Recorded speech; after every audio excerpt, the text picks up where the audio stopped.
I think when you translate something, it puts you into an even greater intimacy with the text. You're peering into the bones and the sinews and the DNA.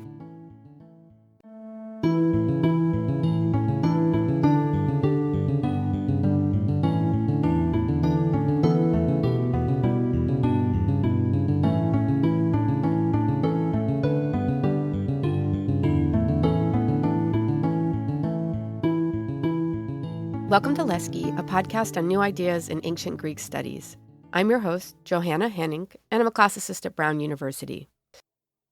Well, it's exciting times here in the Brown University Classics Department because this week we have in residence Charlie Cavell, creator of the hit Netflix series Chaos.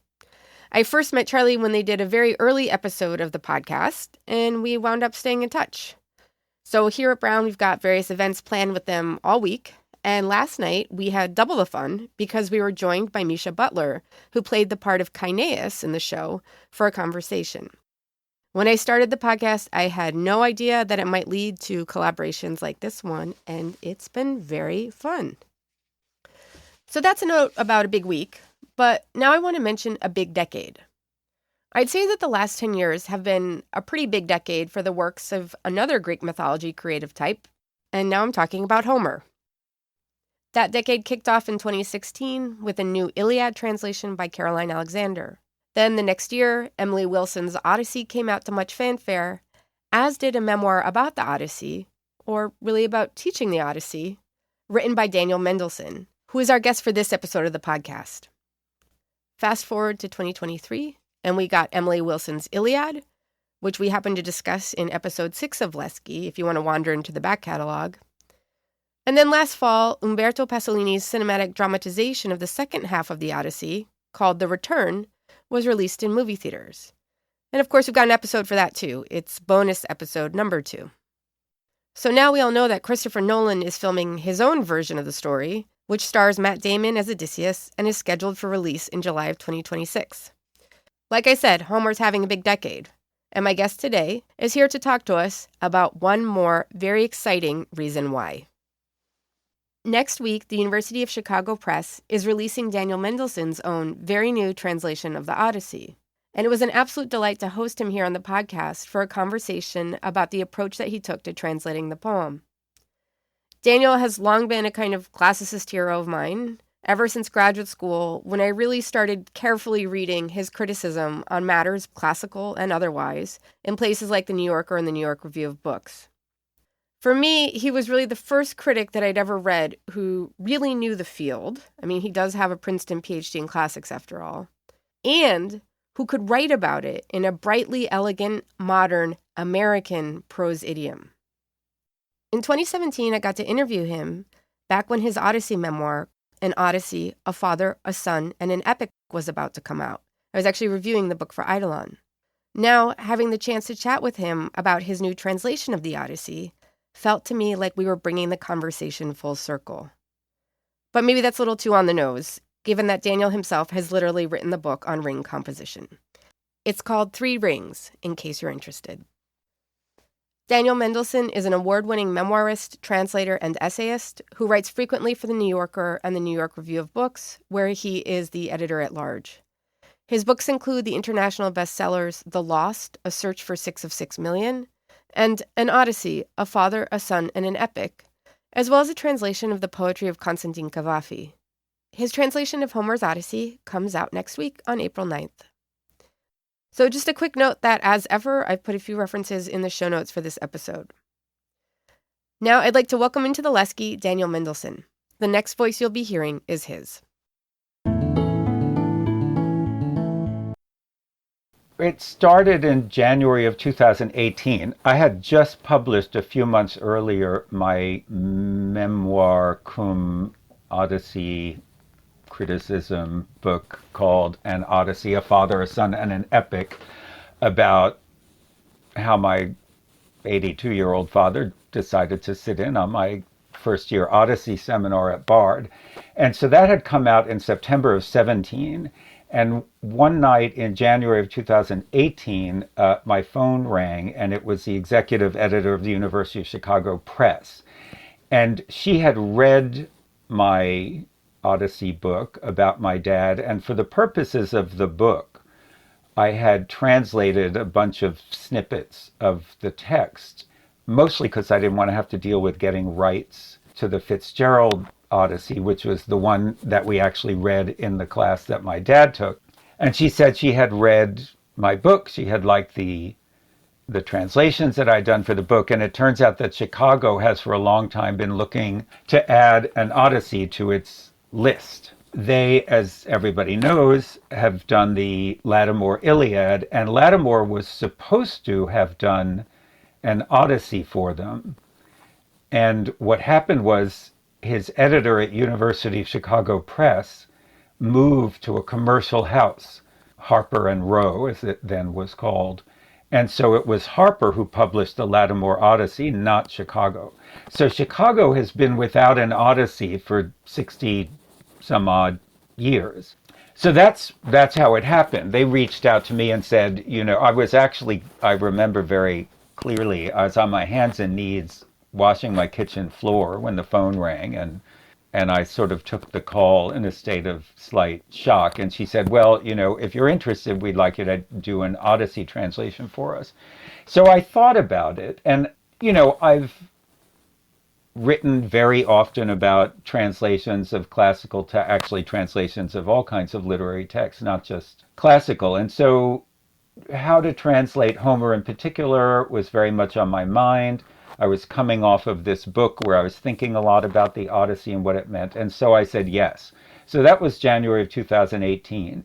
And then I basically spent a little over a year, really sort of starting to think about what my approach would be, how I was going to think about meter, issues about tone and diction. I spent a lot of time sort of, as it were, scribbling, trying different things out, because I actually realized that what I had done in my Odyssey book wasn't going to be the mode that I wanted to use for an actual translation. The passages I translated for the sake of that book, I was more interested in, let's call it a literal translation, because the readers of that book were likely not to have a lot of exposure to the Odyssey. Also, I had to re-educate myself as a Homerist. I'm a Greek tragedy person. Obviously, I know about Homer, what any classicist does. And I had also been formed, my undergraduate education, I was mentored by Jenny Strauss Clay. So there was a lot of kind of Odyssey in my intellectual DNA, so to speak. But I thought I really have to get down and dirty and immerse myself in the scholarship. So I spent about a year and maybe 15 months just doing that. I felt I had to have that under my belt even before I looked at line one. And then once I had spent all that time both immersing myself in the scholarship and then thinking about how I was going to approach it, I started in the middle of 2019. And then in a funny way, COVID, I think, was helpful to me in that I suddenly had nothing else to do. I think I got a lot more done than I would have done if I had my usual load of teaching and lecturing and writing. So I had a draft by the summer of 2022. So that's 19, 20, 21. So that was 4 years. And then I spent 2 years going over the text line by line with Jenny Clay. Actually, I had sent her the manuscript and I said, oh, would you take a look at this and let me know, what you think? And so I thought, I'd get it back with sort of comments in the margin. But Jenny, being Jenny, the most intellectually rigorous person I know, said, this is how we're going to do it. And so for 2 years, we had 2.5 Zooms a week, in which we would look at the Greek and then look at my translation and then argue and discuss. And so that took until the summer of 24, which is when I delivered the manuscript, and it's being published in April of 25. So that's sort of the parkour of the whole project from start to finish. I think people think that when you translate, you sit down, you take out your dictionary and you start going, and it isn't like that. It isn't, especially isn't like that with Homer for all the obvious reasons. How did you find the experience of translating the Odyssey, and in particular preparing this? I almost think of it as a translation edition because you have a lot of apparatus to it. You indicate Mhm. departures from the established Greek text of the OCT. How would you compare your process of working on this to what you did with Cavafy? Because I've always thought your Cavafy translation was also very philological, and he's someone who, I mean, his Yeah. corpus is a mess in a very different way than Homer's is, but they're both kind of messes for translators to deal with. So was it at all similar, or? Well, I think you're right in saying that my approach is philological. That's how I'm trained, so that's naturally how I tackle things. But, I'm also a teacher, and as you know, I'm also someone who has spent a lot of time over the past 35 years sort of writing about the classics for a mainstream audience. And so uppermost in my mind, as it always is how do you get these sort of philological points and insights across to a general reader? That's always uppermost in my mind. But first, you have to do the work of dealing with the text and really thinking about the words on the page in, as I would say, as exacting a manner as possible. So I've already mentioned that, and of course, people who are listening to this understand that with Homer there are famous problems, and difficulties both with the text, with interpretation, arguments about orality, blah, blah, blah. So we all know that, but I also thought it was important to sort of deliver that to the reader. So not only do I have a general introduction, which obviously you've got to have, I mean, ultimately the audience for a book like that is going to be either the general reader or a student in either high school or at a university or college level.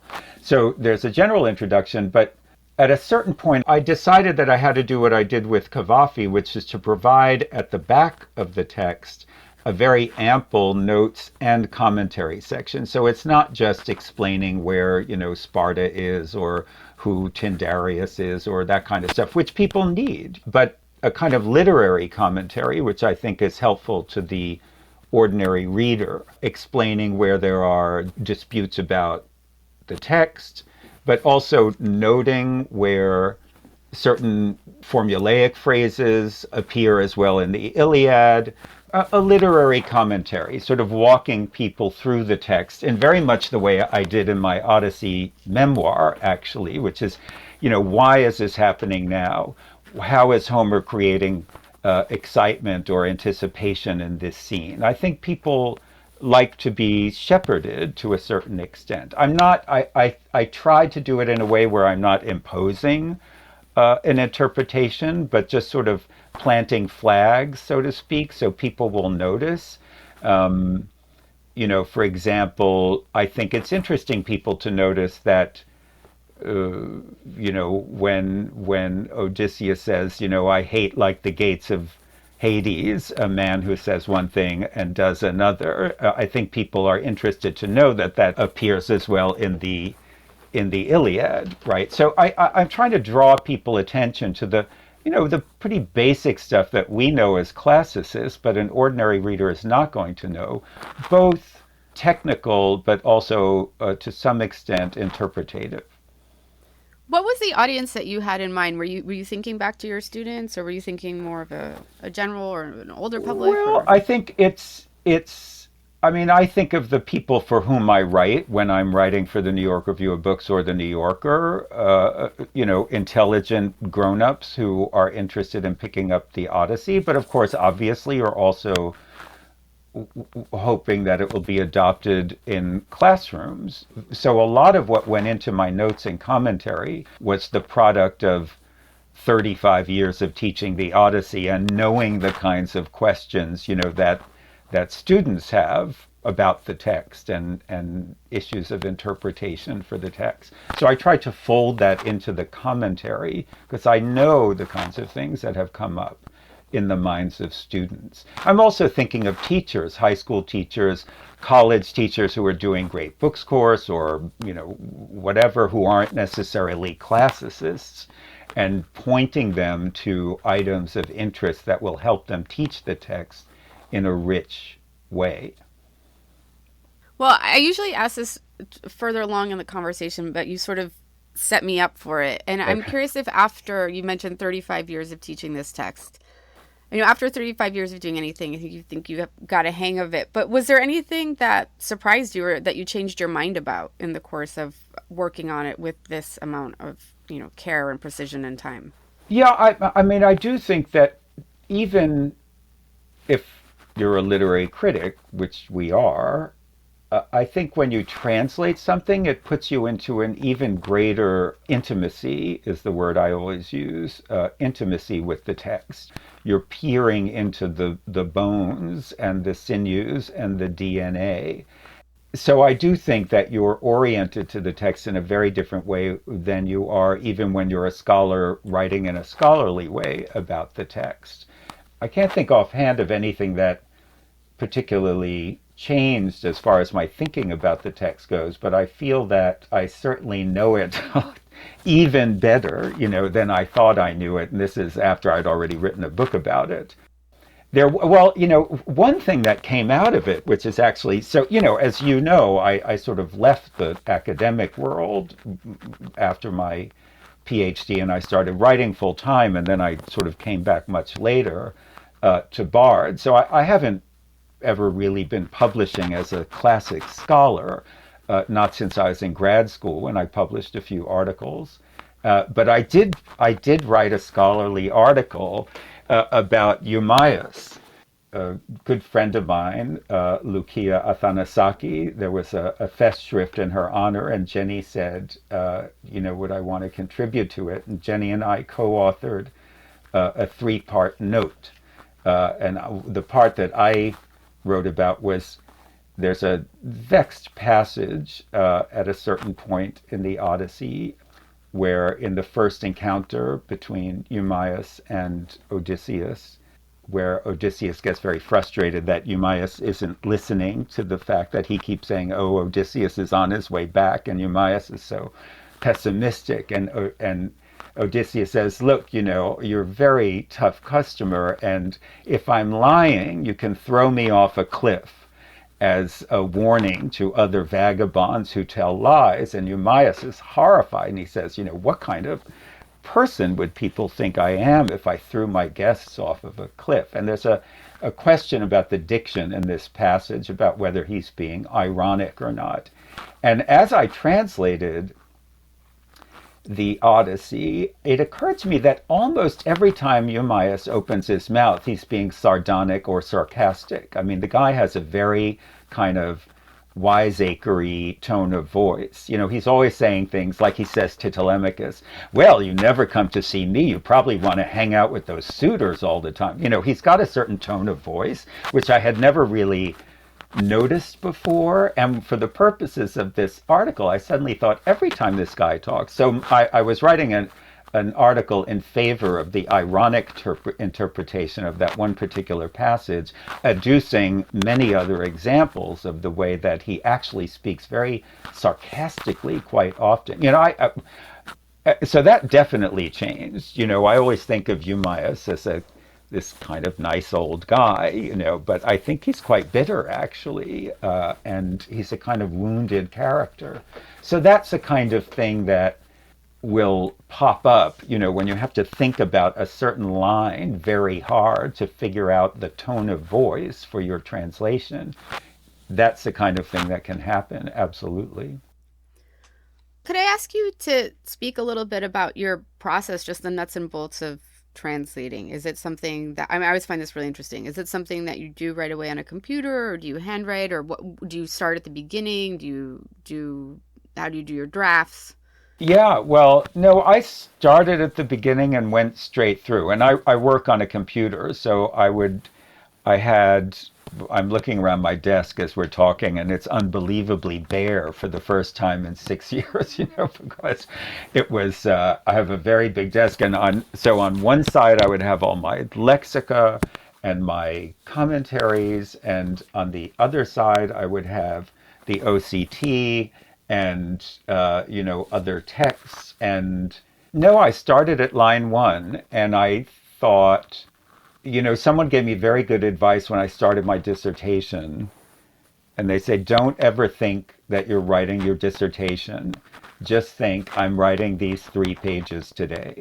And that's how I got through it. And so I thought I was going to do 30 lines a day, between 30 and 40 lines a day. And I had my file on my computer, and I also had the LSJ in one window on my browser, and, stuff like that. The Unicode Odyssey on another, and I just did 30 lines. It gets both more and less complicated as you go on. So more complicated because, especially with a oral epic like Homer, where there's a lot of repetition, you can sometimes be halfway through the poem and you realize that there's a formulaic phrase that you suddenly have a better way of doing, and then you have to go back and change everything that you've already done. On the other hand, the nice part about translating an oral poet is suddenly you'll be in a 15-line passage and you think, oh my God, wait, I've already translated this. I can have lunch, So I did find that I would say the first 4 books were the hardest, because that's when I was really putting to work some of the ideas I had worked out on paper, say about formulaic epithets or that kind of thing. But it's one thing to have them worked out beforehand. What am I going to do with, rhododactylos eos or something like that? But when you're actually translating and you're seeing the material in context as it unfolds, as different characters use these different formulaic phrases, and then you start really thinking. And so I don't think I really got into a groove where I felt confident about how I was tackling everything until maybe the beginning of book 5, at which point I had to go back and sort of go through everything I had done in 1 through 4 and sort of bring everything onto the same level. So I would say those were the hardest. And then it was every morning. I'm an early riser. I would get up, I'd make a pot of coffee, come upstairs, and working out a very rough draft of 30 to 40 lines would take me usually from 8 in the morning till about 1 in the afternoon. And then, and as sometimes you're going to come across a word which is famously problematic. And that means you might have to stop for 3 days in order to start doing your research. So the notorious example, which is already in book 1, is amumon, right? How do you translate when Zeus at the beginning of book 1 says, the narrator says Zeus was put in mind of that amumon man, Aegisthus. Now, blameless, which is the typical way of translating amumon, clearly does not, is not an appropriate epithet of Aegisthus, who was the most blameworthy character. So then you have to delve deep into that. You have to I stopped and I spent 3 days reading Anne Parry's book, which is devoted to that one word, searching through the bibliography, but usually it would take me 4.5, 5 hours to get 30 lines done. But there were stopping points where I suddenly realized I had to deal with an issue which had vast interpretative ramifications. And then I would spend a week just reading articles and reading books and trying to figure out where I stood on a certain issue before I could proceed. So that's basically that was my process, sort of taking little bites. Then, you get to a certain point and you think, oh, I've done 4 books of the Odyssey, and it starts to feel like something that may not be so impossible after all. But that came much later. I just tried to look at the passage in front of me every morning and think about only that. And, as I said, it would often be the case where 2/3 of the way through, I'll think, oh no, this is the right way to deal with this word. And then, thank God for computers, then I would have to go through the whole text and switch things around. But I think basically that's how I did it. You mentioned earlier that this translation, of course, is different than the snippets of translation that you did in your Odyssey memoir, cum other things book. So I'm wondering about the voice that you found for this, and sort of where was that something that you always had in your head, or was that something that maybe clicked into places you were saying, okay, after doing the first 4 books? Yeah, I think it was something I worked out in practice during the first 4 books, hitting the right tone, a tone that, the other thing about tone is, right, you have to be consistent. So the narrator has to sound the same all the time. The characters have to sound more or less like themselves. And it did take me a while, as I said, to sort of get into the groove. And I also, I was making decisions as I went along. For example, at a certain moment, I thought, and I write about this in my translator's note, whenever I had a choice between using an English word that had Latinate roots or Anglo-Saxon roots, I would always go with the Anglo-Saxon roots. I think that helps give the poem a more archaic and also a plainer tonality. So things like that would sort of present themselves, as I went along. And then I'd say, oh, this is how I'm going to do it. And then I would go back and fix what I'd already done. And then I would know how to deal with it moving ahead. But there were certain decisions about tone and diction that I was making as individual cases presented themselves, which I then adopted as a rule.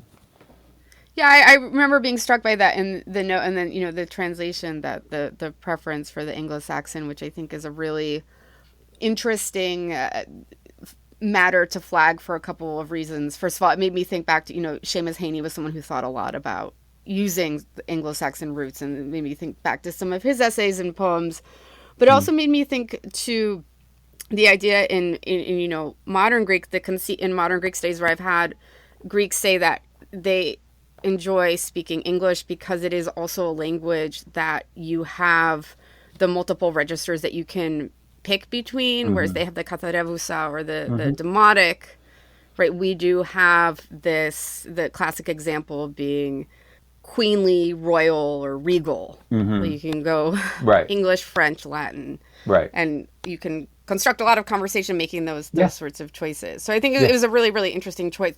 For the and of course the great irony is that, like, for us the lower register, like the Anglo-Saxon, feels the oldest, which is the inverse of the Greek situation. Right.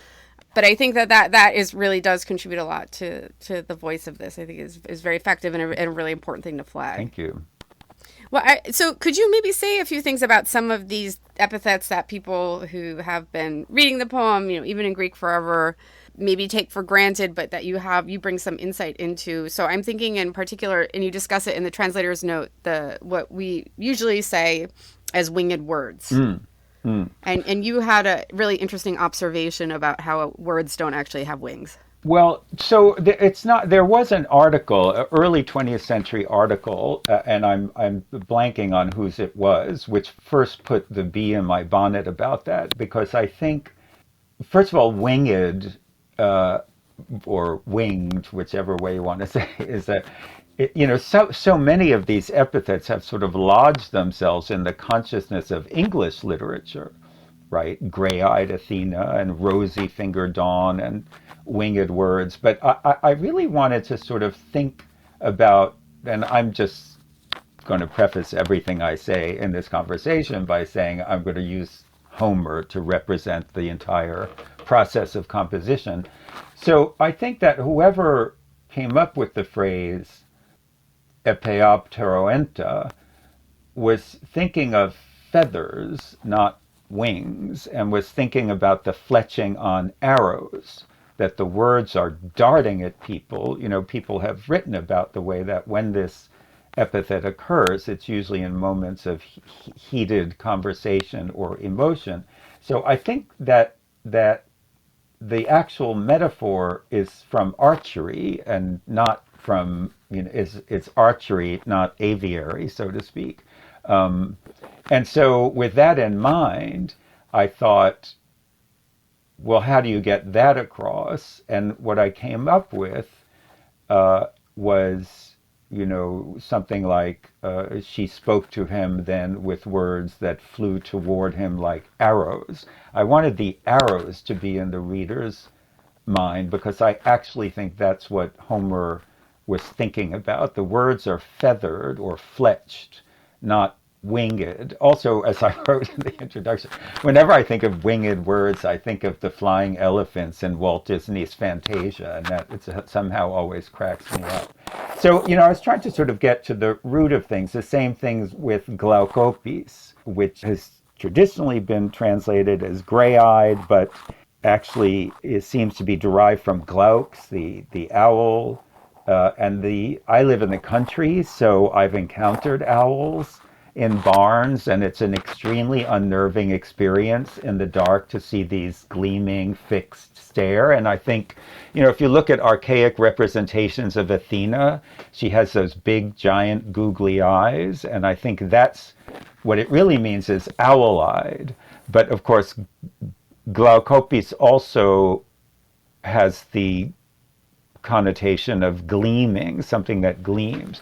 So what I finally came up with was, Athena, she of the bright owl eyes. I wanted the image in the reader's mind to be about the stare, the fixed stare, shiny yellow eyes of an owl, because I think that's what we're meant to feel. And as you know, apropos of epithets, and I write about this as well in my translator's note, I'm a great believer in the Homeric stylistic. So unlike many contemporary translators, I don't try to translate away the epithets. I repeat them exactly the way they are repeated in the text because I feel, and this again, this is just a matter of personal taste, but particularly for a student encountering Homer, I want that student to feel the archaic, what I call the starch in the collar, the stiffness of the text. It's, for me, a very important part of how Homer feels. So, people have found wonderful ways to sort of, as it were, modernize or adapt the epithets to make them feel fortuitous. So Emily Wilson has a wonderful, I think it was Emily Wilson who says, Athena's eyes lit up, which is a wonderful image if you want to take that approach to make it seem like, not that she always has these bright staring eyes, but at that moment her eyes lit up. That's certainly one way to do it. But I like my reader to feel Homer's stylistics. For me, that is such an integral part of the text that I wouldn't ever want to get rid of the formulaic repetitions. I feel like I can never think of this word, maybe you know it. It starts with a P, and it's what mountain climbers stick in the face of the rock in order to get a grip. And there's a word for that. And I think that's what those formulaic epithets and lines and passages are.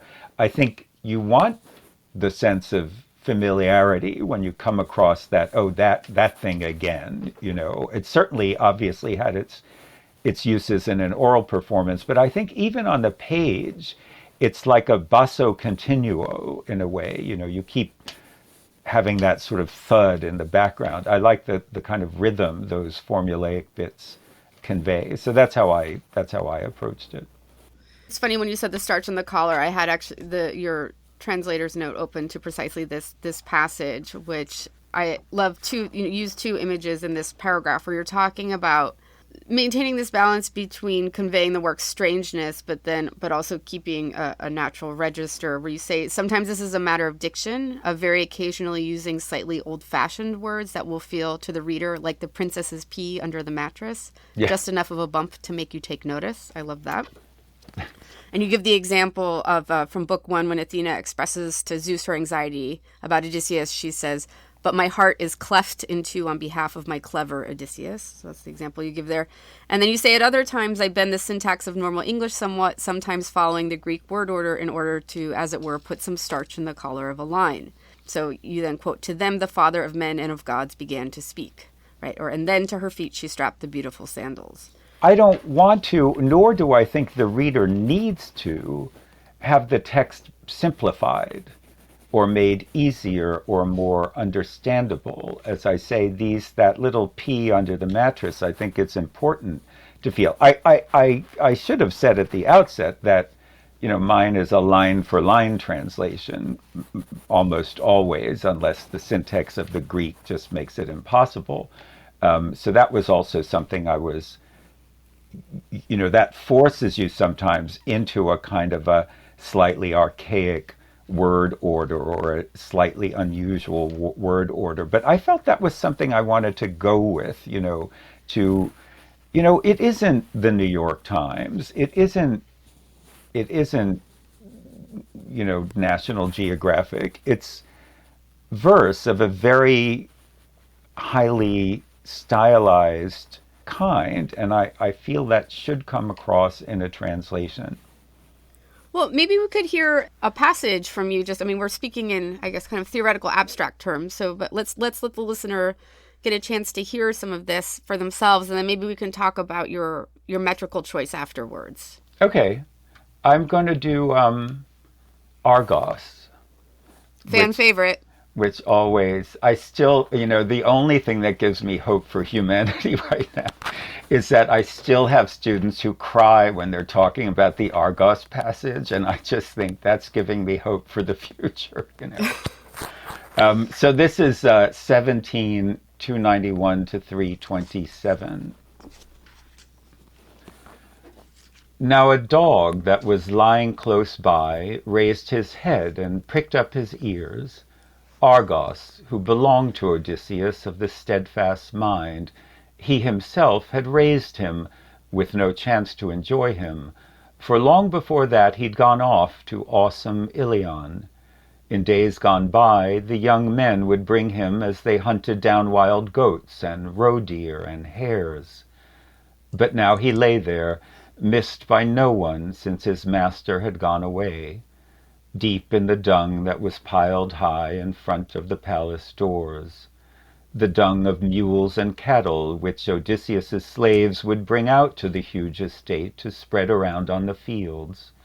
So there lay Argos, flash, riddled with vermin, that plague of dogs. Now, though, as soon as he sensed that Odysseus was close by, look, he wagged his tail and both his ears went flat.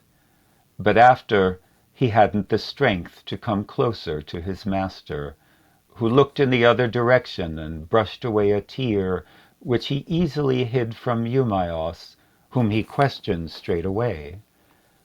Eumaeus, how very odd that this dog lies in the dung. His body shows beautiful breeding, although it's hard for me to know if he's got racing speed to match that lovely appearance of his, or is merely like those dogs that men keep at their tables, which their masters like to groom in order to make themselves grand. You replied to him then in turn, Eumaeus, my swineherd.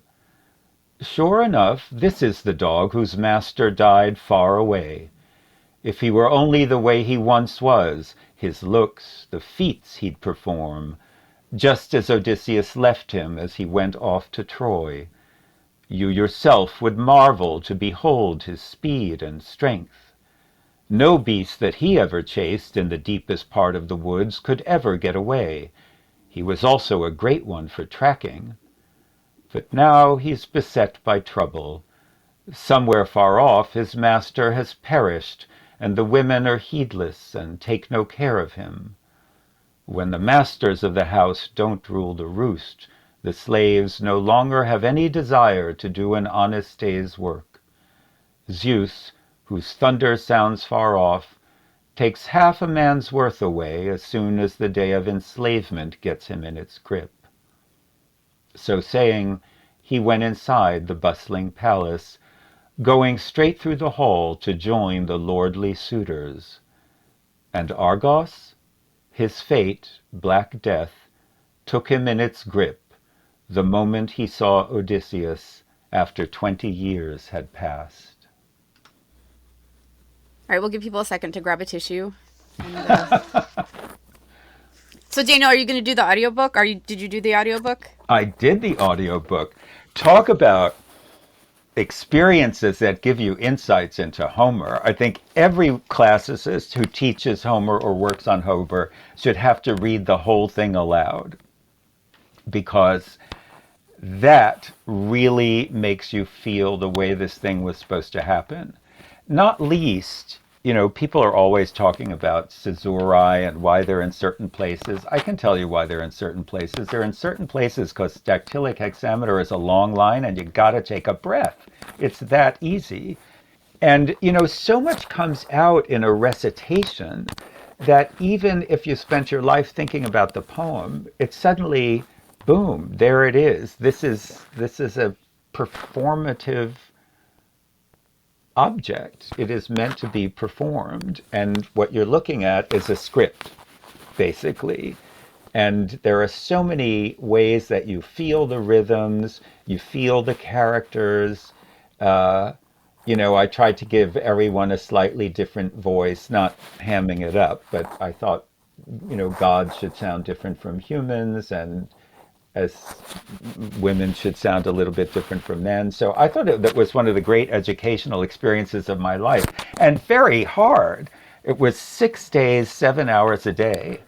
And, you've got a director talking to you in one half of your microphone. You've got your engineer next door, and they keep stopping you, and they'll say, well, I found it very useful. And that's why I keep saying I'm now thinking of the Odyssey as a script for a performance. The director would say, well, but if this is meant to be ironic, don't you want to hit this word harder, and blah, blah, blah. I found the whole thing absolutely riveting and a lot of fun. There's a giant bowl of throat lozenges next to you as you do this whole thing. Altoids, butterscotch candies, and boy, do you really need them. But yeah, I thought it was great. I had a really great time. I think it's going to be released shortly. They're doing the edits right now. Oh, that's fantastic. Well, could you maybe say a little bit about your choice to use the hexameter line? Yeah, so I one of the things I decided was that, again, and this again speaks to my interest in my audience, I didn't see it as a sort of a gimmick, like, oh, it's going to be line for line, because that's been done. But I thought people who are, particularly teachers who are going to be consulting secondary literature, and, it talks about lines 13 through 26. And I thought, well, you want to turn to a translation where lines 13 through 26 are the same as the Greek text. How many times when I've been using Fagles over the year, I'm looking for a line, which I know what the line is in Greek, and I have to scour page after page and look at the headings to find where it is in the text. So I did decide to do that. And when I realized I wanted to do line for line, I thought, well, the only way this can work as a line-for-line translation, in my opinion, is to have a very long line, because the hexameter is, as we know, a long line, and Greek, as we also know, is verbally a infinitely more efficient system than the English verbal system. When I'm talking to non-classicists, I always use the example, in Greek, you can express the idea of to the women who are about to be married in one word, right? And in English, you need a whole line for that. So you're taking a long line in a language that's much more efficient, and you want to find a line that is long enough to sort of get everything that's in the Greek line into the English line. And then I thought, well, I don't want to do hexameters strictly, but you can hear in the reading that I just do that there is a sort of a 6-beat. Most of my lines have 6 strong beats, and there's usually a pause somewhere in the middle of those. So I'm sort of mimicking the Homeric line without reproducing it. I think if you actually went for strict hexameters, it starts to sound like John Philip Sousa, which you don't want. You don't want it to sound like an organ grinder. So and I switched it up. Sometimes I use an anapest to get a line started. I do want people to feel at various places in my line 2 shorts and a long, whether it's a long and 2 shorts, or 2 shorts and a long, or a choriamb or something like that. But I want them to have a sense of the rhythm. But again, I'm not slavishly imitating a Homeric hexameter. What I do think is important, I do think is important for the reader, and again, this is about stylistics, is I really feel, and I've reviewed so many translations of Homer over the years, so I've thought about this a lot. As we all know, the sort of go-to meter for English translations of both Greek and Roman epic, it tends to be blank verse, iambic pentameter. And which is a natural line in English. But part of the way that Homer achieves the dignity, I would say, the element of the Homeric tonality that I would refer to as dignity, is through the length of the line. It's a long, important, rolling, stately line. And I thought, I've got to invent a long 6-beat line in English that kind of captures the feel of a Homeric hexameter, but more importantly, is long enough to accommodate as much of what is in one line of Homer in English, which is a tough act because English is not as efficient. So that's how I came up with this sort of rolling 6-beat line, often with a break down the middle. I thought it had a kind of stateliness, which to me is an important element of the Homeric feel. Yeah, one of the overarching themes of the translator's note, and then obviously which is then manifested in your work, in the work of translation, is you had this real commitment to bringing a lot of the Homeric stylistics to making those shine through in your translation as much as possible. So not only with metrical choices having to do with diction, but also with the sonic dimension. Yeah. Of so I was wondering if you could say a little bit about that. Like, what kinds of things do you feel like you can bring from Homer into English? But I'm also curious to hear if there were any things that you were sort of frustrated that you're like, I just can't do this in English. Well, I was thinking lots about the sounds, which are very important to me. As somebody, I think here, having translated Cavafy, having translated a non-classical author, actually a modern author, where I also think that the sound effects are incredibly important. Obviously, I do sometimes worry. And now I speak as a classicist to classicist, that we go, particularly with regard to Homer, we get so wrapped up in our sort of approach to the poem in interpretative issues and questions about the orality, blah, blah, blah, that we forget that this is poetry and we need to think of it as poetry, and that a big part of poetry is how it sounds. That's really important. So I have, as in the translator's note, a number of passages where I'm trying to draw the reader's attention to assonance and alliteration in particular, and to show them why certain passages are filled with these devices, but also in certain cases why trying to reproduce the sound effects is not necessarily as straightforward. So, for example, the passage, which, as we know, is repeated several times, the account of Penelope's trick with the weaving of Laertes' shroud. And so in the Greek, this is Odyssey 299 and following, 3 lines, the passage is loaded with the A sound, right? She says, Laerte heroi ta pheion, es hoteken min moirolo kathelesi ta nelega ostanatoia, metis moi katademon, achaya don nemesese, right? So I thought, all those long drawn out A signs, she's talking about the shroud, she's talking about mourning, it has a kind of plaintive effect in the Greek. And I have to say, I've been preparing a kind of a PowerPoint presentation to sort of take on the road for my book tour, when I can explain these things. And Fagles actually tries very hard to reproduce that A sound. He says, this is a shroud for old Lord Laertes for that day when the deadly fate that lays us out at last will take him down.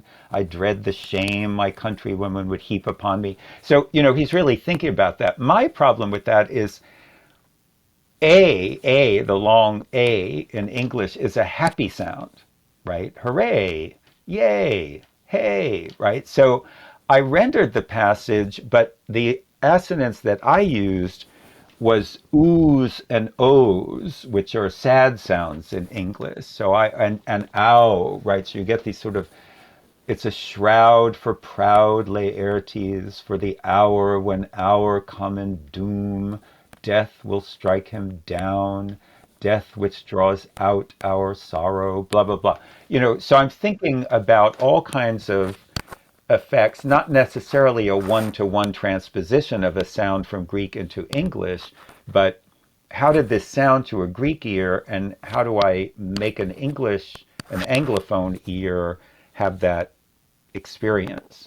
So I was also thinking a lot about alliteration. There's a wonderful passage when someone is describing poor Laertes out on the farm wasting away, and he talks about how he's mourning and weeping, and the flesh is shriveling on his bones in his own age. And the Greek is, and I actually don't have the reference for some reason, but the Greek is, it's a half line and a full line. Alas sonachete te gooite, hestai oduromenos phthinuthe damph osteophichros. So the line is loaded with all these aspirated consonants, ch, f, sh, right? So you practically can hear the skin flaking off of the flesh. It's such a genius thing. And so in my translation, I was trying to accomplish the same thing. So he sits there lamenting, sighing, shedding tears as the flesh shrivels off his bones. Lots of aspiration. So those are some of the kinds of things that I was really trying to be attentive to. And then, as you know, I'm also very interested in enjambment, which is also something I learned from Cavafy, to pay attention to enjambment. Now, that obviously, for reasons I don't need to explain to your listeners, is tough in an inflected language, because if you want to reproduce an effect in English that is caused by an enjambment in Greek, it means you want your English line to land on the same word as the Greek word lands on. So as an example, for obvious reasons, the words oikos and nostos and domata are often in the first position in a line of Homer to give them great emphasis.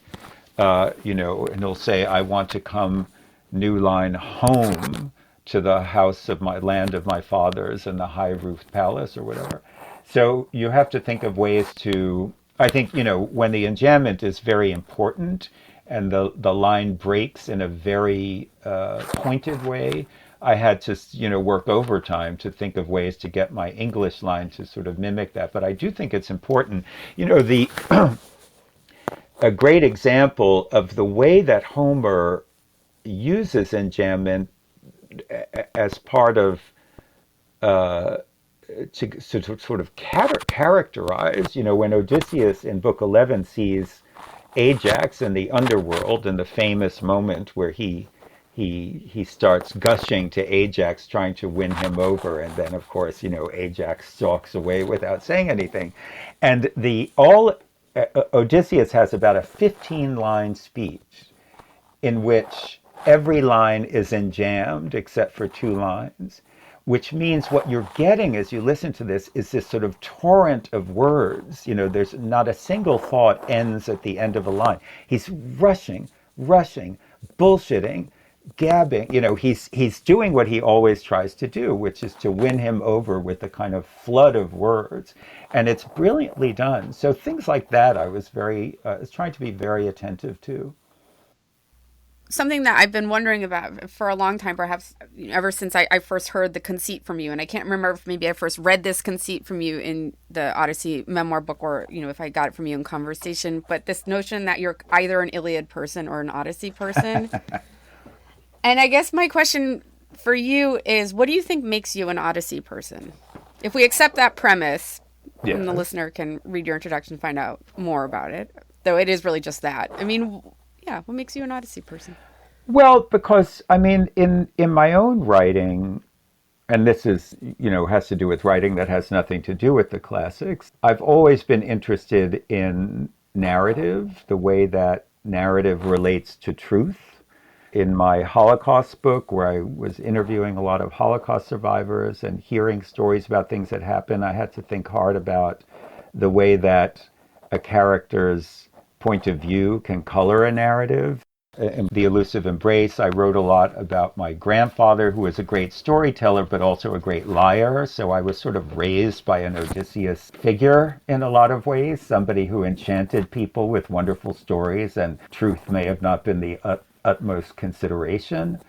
And so I think from the beginning, almost maybe even before I encountered the Odyssey, I was being sort of schooled in the problematics of the Odyssey, which is about, and this is a phrase I use a lot in my Holocaust book, the difference between what happened and the story of what happened. How does narrative almost automatically falsify, even with the best intentions? And of course, as I don't need to explain to you, the Odyssey is very preoccupied with these questions, not simply as a wonderful narrative in itself, but as a narrative about someone who problematizes the relationship between narrative and truth, and a narrative that, as we all know, in a kind of meta way, is very interested in the mechanics of narrative and its effect on audiences.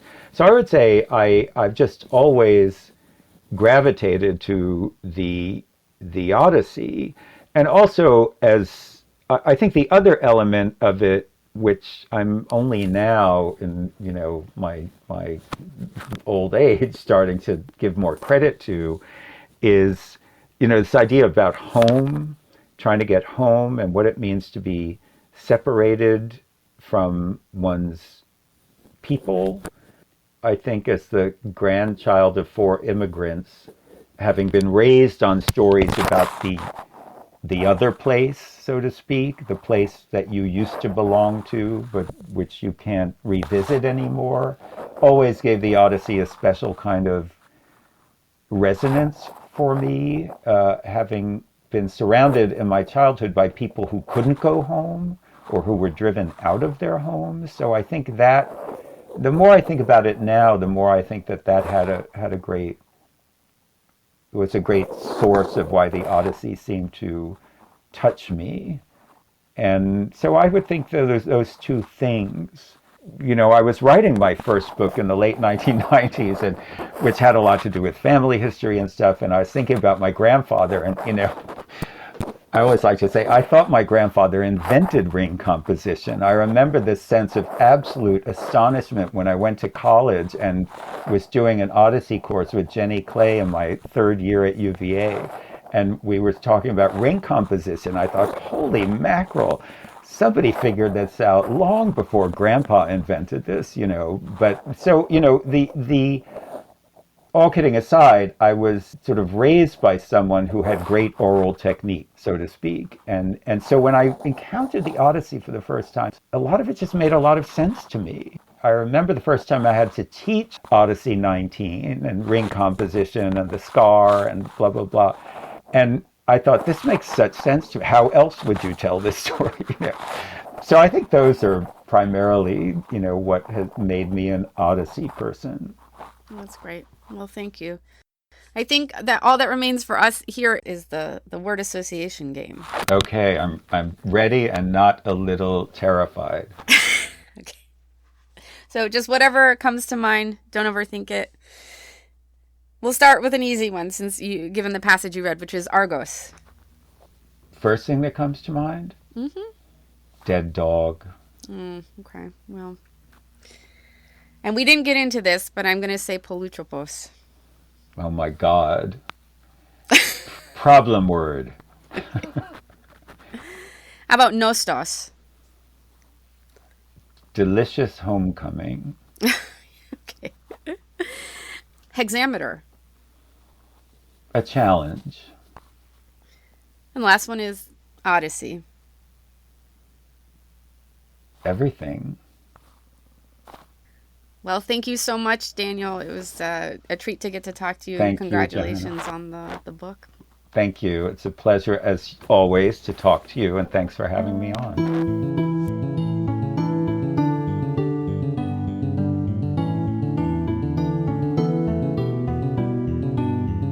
Thank you for joining us for this episode of the Lesche podcast. And special thanks for their support of the podcast to the Brown University Department of Classics and the John Nicholas Brown Center for Advanced Study. Don't forget to subscribe to the podcast so you never miss an episode. And we'd be grateful if you take a moment to rate the podcast and leave a review. It will help other listeners to find us. We look forward to you joining us again soon here in the Lesche.